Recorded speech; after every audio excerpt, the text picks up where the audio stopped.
Our sermon for the Feast of the Holy Family 2020. Today is the Feast of the Holy Family, Jesus, Mary and Joseph.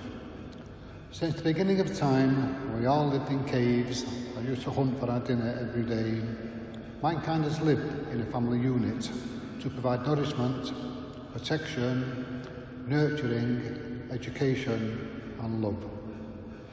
The Holy Family were no exception.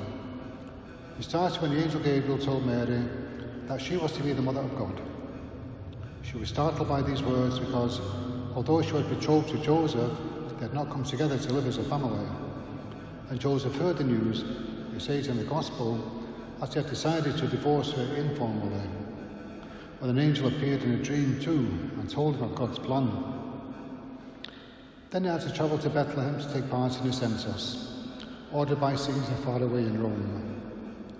They would rather have stayed at Nazareth, where both their families were, so they could help out at this stressful time.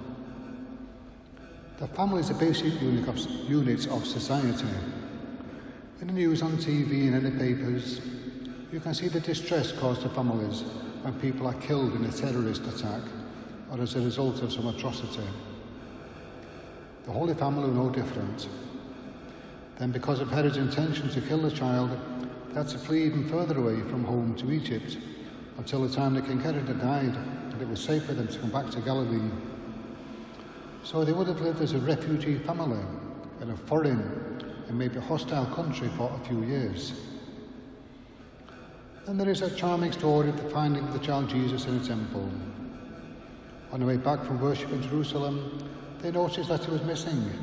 After searching frantically for him, they found him discussing points of law with the rabbis and the doctors of the Jewish faith, and they were astounded by his wisdom at such a young age.